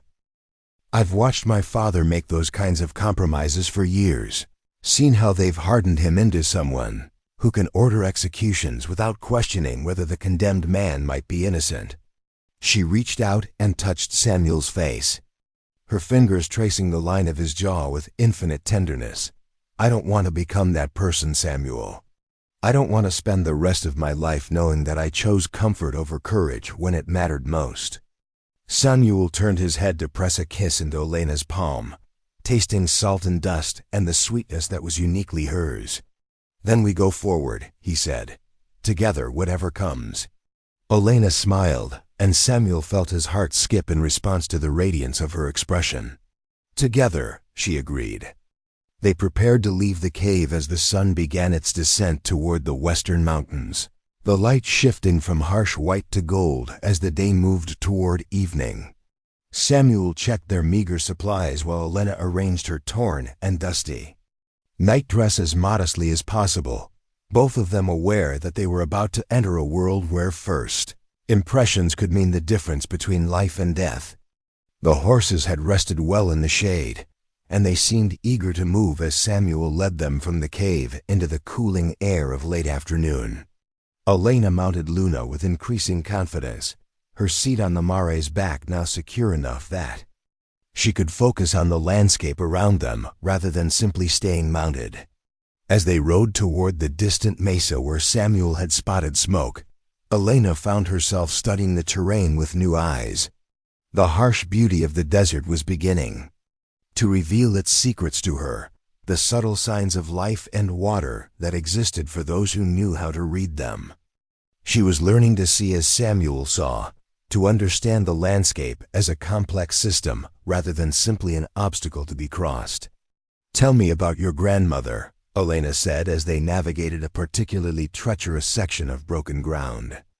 "The one who showed you the hidden spring." Samuel was quiet for so long that Elena thought he might not answer. When he finally spoke, his voice carried the weight of memories, both precious and painful. "She was the strongest person I ever knew," he said. "Captured as a child, sold like livestock, forced to live among people who saw her as less than human. But she never let them break her spirit. She learned their language, their customs, their ways of thinking, but she never forgot who she was or where she came from." Elena heard the admiration in Samuel's voice and understood that his grandmother had been more than family to him. She had been a teacher, a guide, someone who had shown him how to survive in a world that offered no easy choices. "She sounds remarkable," Elena said. "She was. And she would have liked you, I think." Samuel glanced at Elena with something that might have been wonder. She always said that strength came in many forms, that sometimes the bravest thing a person could do was admit they didn't know everything and be willing to learn. Elena felt warmth spread through her chest at his words. "Is that what I'm doing? Learning?" Samuel's smile was answer enough. "You're learning faster than anyone has a right to expect," he said. "But then, you've had good teachers." "Just one teacher," Elena corrected, meeting his eyes. "But he's been very thorough." The easy banter between them felt natural, Elena realized, as if they had known each other for years rather than days. The crisis that had brought them together was forging bonds that might have taken months to develop under normal circumstances, creating an intimacy that transcended the usual courtship rituals of her former world. As the sun continued its descent toward the horizon, painting the desert in shades of gold and crimson, Elena felt a sense of anticipation that had nothing to do with the dangers that lay ahead. Whatever happened when they reached Apache territory, whatever trials awaited them in the wilderness, she would face them with Samuel beside her. For the first time in her life, she was exactly where she belonged, with exactly the person she was meant to be with. The realization filled her with a joy so profound that even the thought of the challenges ahead couldn't diminish it. The safe harbor of the cave was behind them now, but Elena was beginning to understand that safety didn't come from places or walls or other people's protection. It came from the certainty that you were living according to your deepest values, that you had chosen love over fear, truth over comfort, courage over safety. Ahead, the mesa that marked the edge of Apache territory grew larger against the evening sky, its flat top crowned with smoke that spoke of human presence and unknown intentions. Soon, their flight from Don Carlos Martinez's justice would become something else entirely, a test of whether love could bridge the gap between different worlds, whether two people from opposing sides of an ancient conflict could find common ground in their shared commitment to something larger than themselves.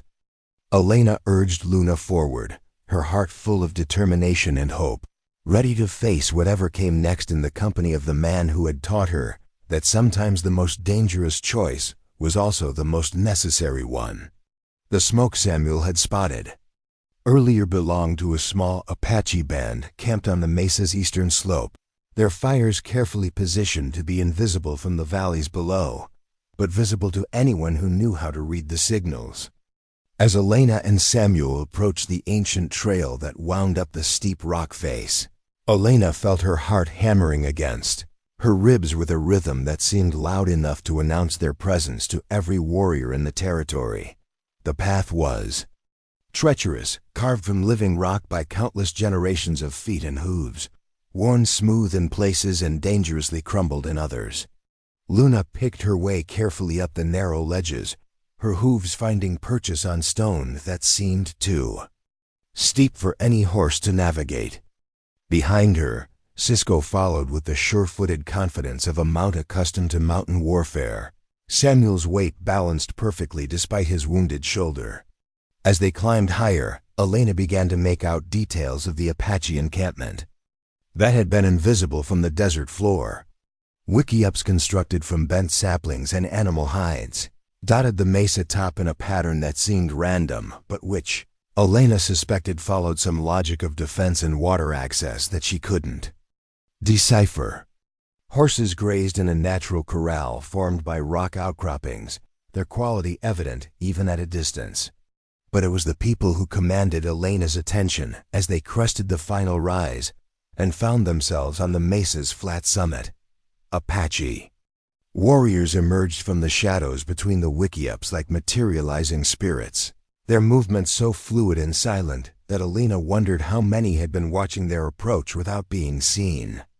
These were not the defeated reservation Indians that Elena had occasionally glimpsed in the towns near her father's ranch. Broken men in ill-fitting white man's clothes, standing in awkward groups outside trading posts. These were Apache as they had been for centuries, lean and hard and dangerous, their faces painted for war, their weapons held with the casual competence of men who had never known defeat. The leader who stepped forward to greet them was a man of perhaps 40 years. His face seamed with scars that spoke of countless battles, his dark eyes missing nothing as they catalogued Elena and Samuel with predatory intensity. He spoke in rapid Apache, his tone neither welcoming nor hostile, but carrying the weight of absolute authority.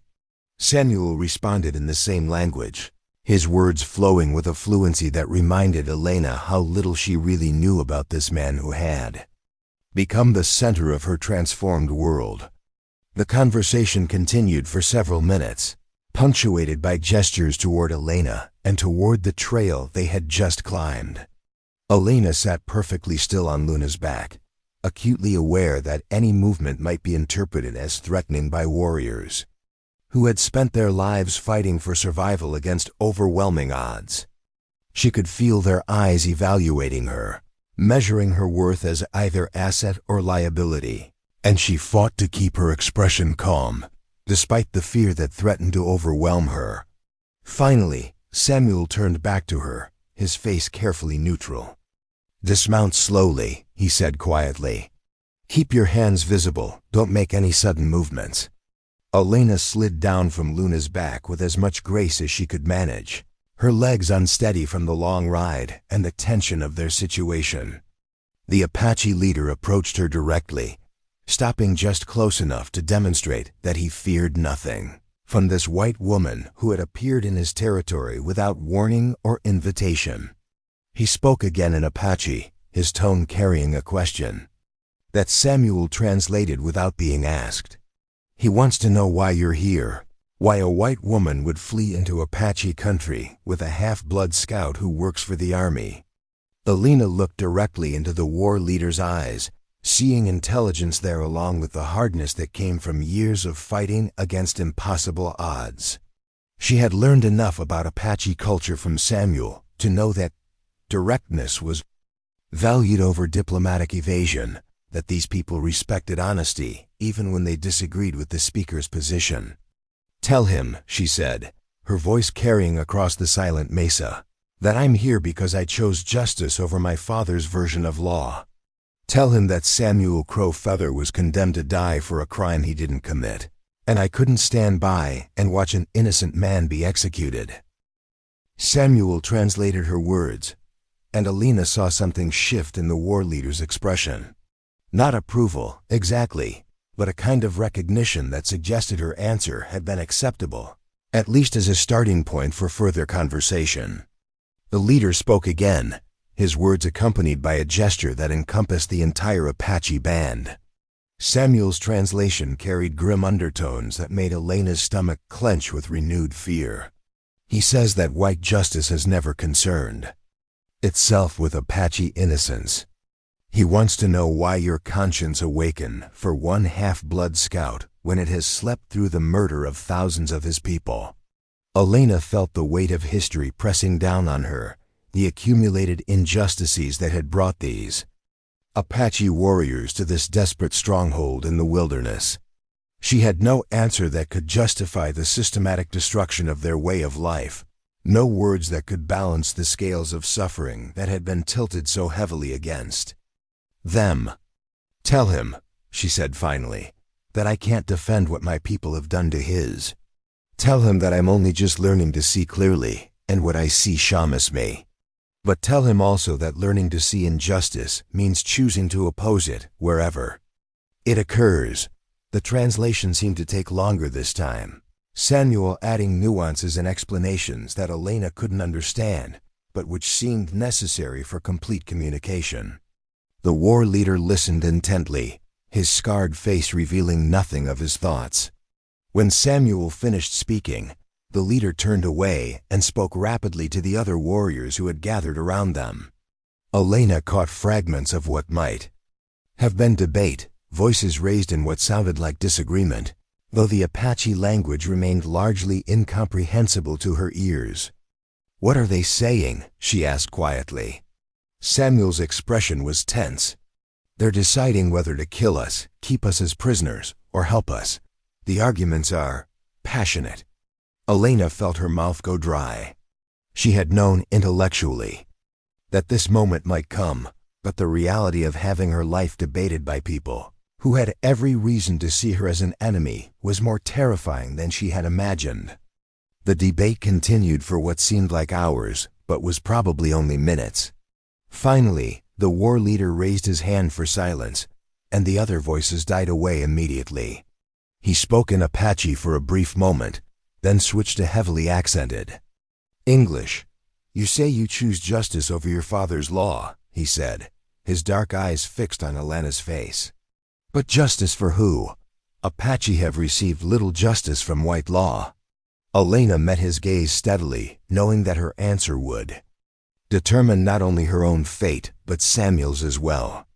"Justice for anyone who faces false accusations," she said. "Justice for anyone who is condemned because of their blood rather than their actions.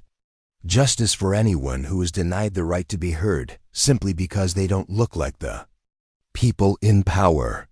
The war leader studied her for a long moment, and Elena had the unsettling feeling that he was looking past her words to evaluate the sincerity behind them. Whatever he saw there seemed to satisfy some requirement, because he nodded slowly. "Your father will come looking for you," he said. It was not a question. "Yes," Elena replied. "He will bring soldiers, probably many soldiers. He won't give up easily. And you understand that by bringing this trouble to us, you put our people in danger?" Elena felt the weight of responsibility settling on her shoulders like a physical burden.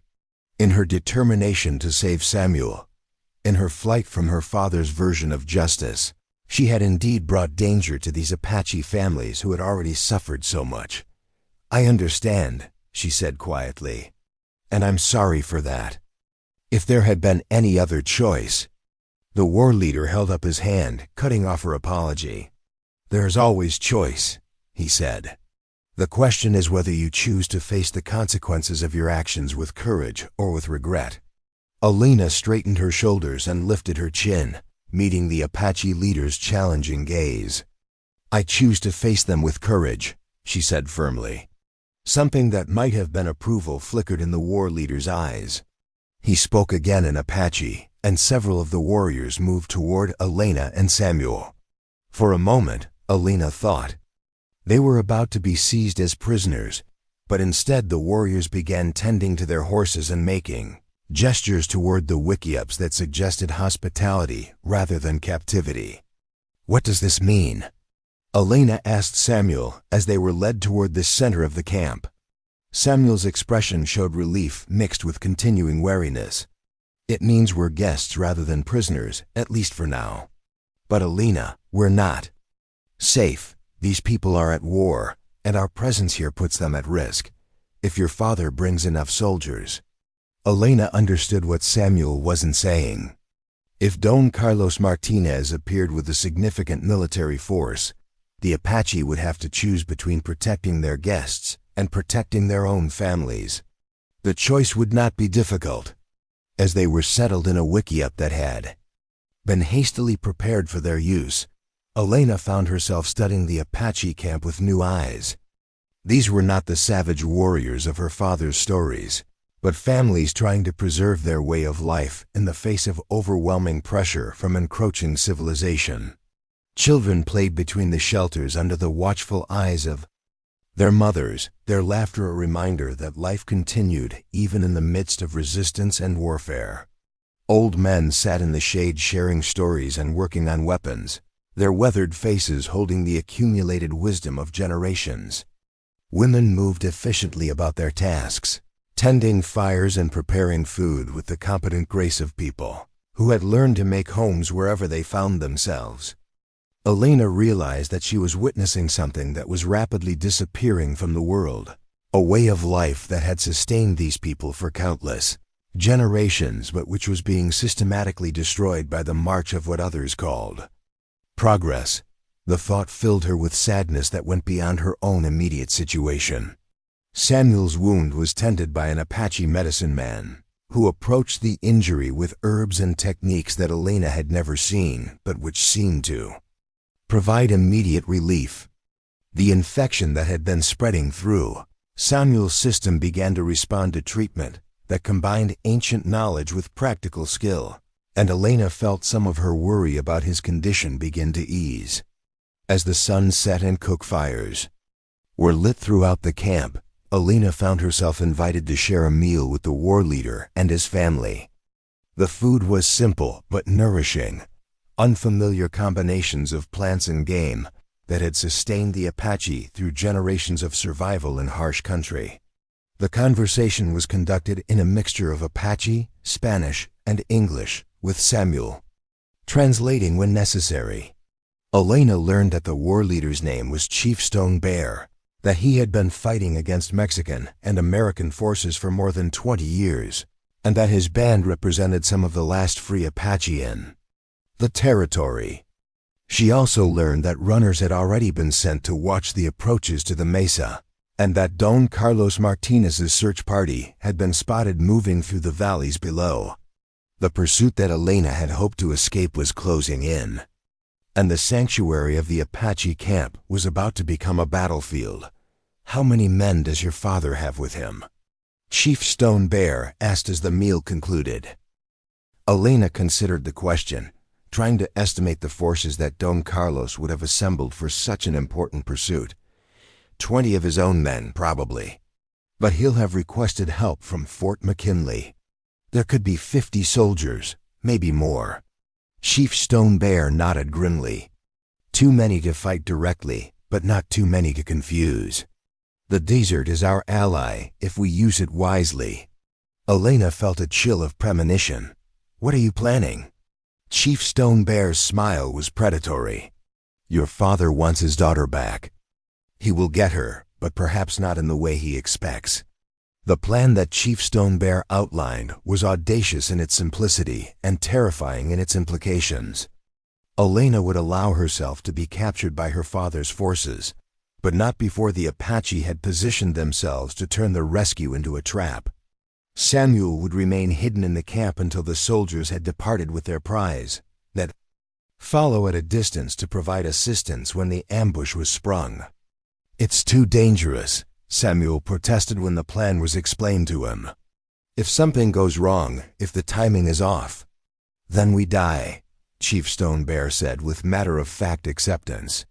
But if we do nothing, we die anyway when your soldiers decide that one Apache camp is too small to matter.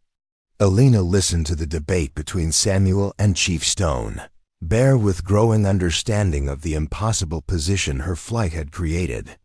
By seeking sanctuary with the Apache, she had brought the full weight of territorial law enforcement down on people who were already fighting for their survival. "There's another option," she said quietly, and both men turned to look at her. "I could surrender myself, return to my father voluntarily. Take whatever punishment he decides is appropriate." Samuel's face went white. "Elena, no. You don't understand what you're saying." "I understand perfectly," Elena replied with calm that surprised her. "I understand that my choices have consequences and that other people shouldn't have to pay the price for my decisions." Chief Stone Bear studied Elena with the same penetrating intensity he had shown during their first meeting. "And you think your sacrifice would satisfy your father's anger? You think he would simply forgive and forget?" Elena met his gaze honestly. "I think he would punish me severely, but I also think he would consider the matter closed. His quarrel is with me, not with you."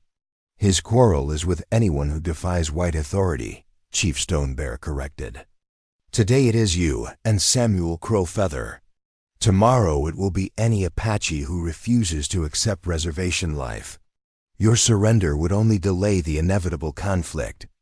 Elena realized that Chief Stone Bear was right, that her individual situation was part of a larger pattern of resistance and repression that would continue regardless of her personal choices. The forces that had driven her to defy her father were the same forces that had driven the Apache to fight for their freedom, and neither struggle could be resolved through simple surrender. "Then we follow your plan," she said finally. "But if something goes wrong, if people are killed because of my presence here—" "People are already being killed," Chief Stone Bear said gently. "The question is whether their deaths will have meaning." As the camp prepared for sleep, Elena found herself walking the perimeter of the mesa with Samuel, both of them needing time alone to process the magnitude of what lay ahead. The desert spread out below them like a vast dark ocean, mysterious and beautiful and unforgiving. "Are you afraid?" Samuel asked as they paused at the edge of the cliff. Elena considered the question honestly. "Terrified," she admitted. "But not of dying. I'm afraid of causing the deaths of innocent people, of being responsible for destroying this place and these families." Samuel took her hand in his fingers warm and strong against hers. "Elena, whatever happens tomorrow, I want you to know that meeting you, having you choose to save me, has been the greatest gift of my life." Elena turned to face him fully, seeing her own emotions reflected in his dark eyes. "Even if it costs you everything?"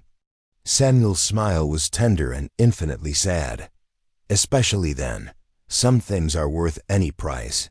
They kissed then, standing on the edge of the cliff with the vast Arizona territory spread out below them, two people who had found love in the most unlikely circumstances and who were about to test whether that love could survive the ultimate trial. When they finally returned to their wickiup, Elena lay awake for hours listening to the sounds of the Apache camp settling into sleep around them. Tomorrow would bring her father's soldiers, would bring the confrontation that had been building since the moment she had chosen to help Samuel escape from her father's jail. But tonight, in this place where ancient ways still held sway, where justice was a matter of personal honor rather than legal precedent, Elena Martinez felt more at peace than she had ever been in her life. She had chosen love over comfort, courage over safety, truth over convenient lies. Whatever came next, she would face it as the woman she had become rather than the girl she had been. And that transformation was worth any price that tomorrow might demand. Up next, you've got two more standout stories right on your screen. If this one hit the mark, you won't want to pass these up. Just click and check them out.